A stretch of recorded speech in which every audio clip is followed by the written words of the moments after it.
Don't forget, you can reach the latest episode of Potomac Watch anytime. Just ask your smart speaker, Play the Opinion Potomac Watch Podcast. That is, Play the Opinion Potomac Watch Podcast.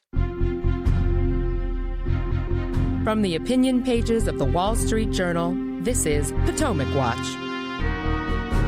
Welcome back. I'm Paul Gigot with Kim Strassel and Bill McGurn here. Let's turn to another subject in the global turmoil, and that is the tension between the United States and Israel. Those are increasing as the Biden administration argues that the Israeli government should not make a military campaign in Rafah, which is the last stronghold of Hamas in Gaza. Several thousand Hamas terrorists are alleged to be based there, and Israel says it cannot destroy Hamas unless it goes in. But Biden and Kamala Harris are really getting very vocal in saying that is something the U.S. opposes. Let's listen to Vice President Harris. We have been clear in multiple conversations and in every way that any major military operation in Rafah would be a huge mistake. Let me tell you something. I have studied the maps. There's nowhere for those folks to go. And we're looking at about 1.5 million people in Rafah who are there because they were told to go there, most of them. And so we've been very clear that it would be a mistake to move into Rafah with any type of military operation. A mistake, but would there be consequences if he does move forward? Well, we're going to take it one step at a time, but we've been very clear in terms of our perspective on whether or not that should happen. Are you ruling out that there would be consequences from the United States? I am ruling out nothing.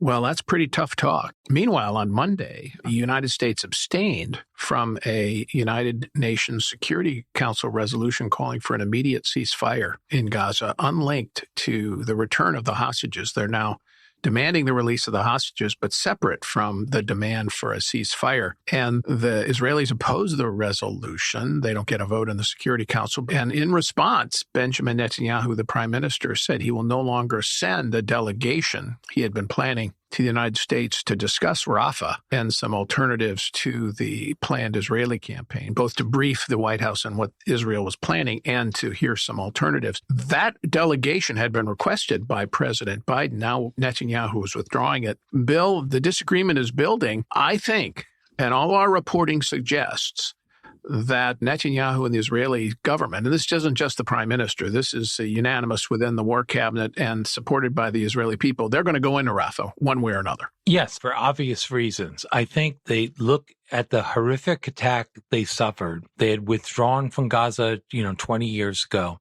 and the consequence was this horrific attack on innocent Israeli citizens, from babies to grandmas. And when they do something, they want it really to be done. They don't want a half-finished job. They want to eliminate Hamas as a threat. And that's difficult because they're holed up in a populous area. But I think they feel they have no choice. This is an existential kind of threat to them.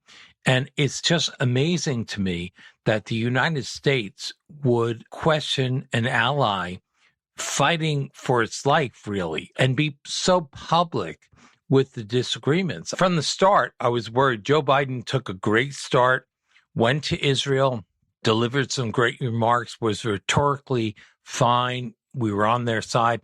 And I just wondered, is he still going to be with us when it gets tough, when that stand gets hard to do? The same way so many Democrats parachuted out after we went into Iraq. They were all for it in the beginning, but when it got tough, they wanted to withdraw. So here's a history of this, but I am stunned at the speed and how public they made it. Among friends, you can say really harsh things in private, get it all out there, debate and so forth. But I don't think you present those fights. What is the result of this fight? Now we have a security resolution that has de-linked the hostages from a ceasefire. Now a ceasefire is just for the ceasefire. It's not even about the hostages, right? They're separate things. It's amazing how fast we've done this. What is the incentive of that? It's for Hamas not to budge, which they haven't budged from the beginning. And I'll just add the final point. There's 4 Americans among those hostages, and I think 32 dead. And we never hear anything about that. And Joe Biden, like with Ukraine, with Israel, he supports them. He never seems to want a conclusion to fighting. Just go along, but not do too much, not do anything to win. And I think this is the case with the Israelis say, we have to defend our country. We don't have a choice. We have to go in. A couple of ramifications of this, Kim. Domestic politics is one of them. It's obvious that the president is in some way responding to the pressure he's getting from the Democratic left, so-called Dearborn, Michigan problem he has with Muslim Americans, Arab Americans, and the youth vote who side with the Palestinians, if not Hamas. He seems to be trying to accommodate them in some way, but I think he has to be careful politically because all the polling that I've seen still shows that the majority of the American public supports Israel against Hamas. Even if you frame the question as Israel versus the Palestinians, most Americans support Israel. Now it's a little different among the young, more favorable to the Palestinians for younger voters, which is a big part of the Democratic constituency. But Biden has to be very careful here because if he really has a broad rift with Israel, that could begin to cost him politically, particularly if the Republicans start to make a case against it. And then there's the international side of it, which is what message are we sending to our friends around the world, not just Israel, about our staying power? Yeah, it's a huge risk, Paul. Although, can I just say really quickly, I'd like to note that it fills me with confidence knowing that Kamala Harris has studied the maps. That definitely makes me feel better about where this administration is. So anyway, and in fact, maybe Joe Biden should be taking advice from someone else than Kamala Harris, especially on the politics. I totally understand what the White House thinks it is doing here. If you look at all of the actions out of this White House in the past months, even maybe the past years, it's all about keeping its base happy. It's now focused on the election and it's entirely worried about turnout.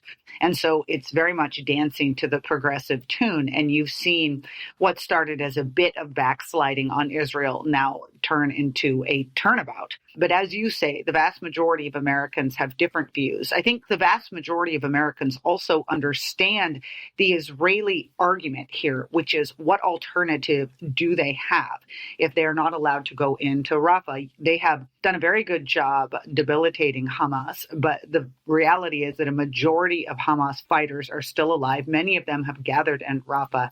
If you stop at this point, a lot of it is for naught. You have to actually take them out. And, Israel has said that there are ways to evacuate civilians to humanitarian islands. They have a plan for this. And we don't have a White House that's giving a plan back other than stop. And so I do think that that is a problem for the White House and something that a lot of Americans will see through. But yes, also, this is another show of weakness. And it goes back to where we ended up in the first place with this attack in Moscow after our precipitous and haphazard withdrawal from Afghanistan. At every turn, this president seems to say, I have my limits, and my limits are not what we need to get stuff done. Russia is watching this. China is watching this. Iran is watching this. ISIS is watching this.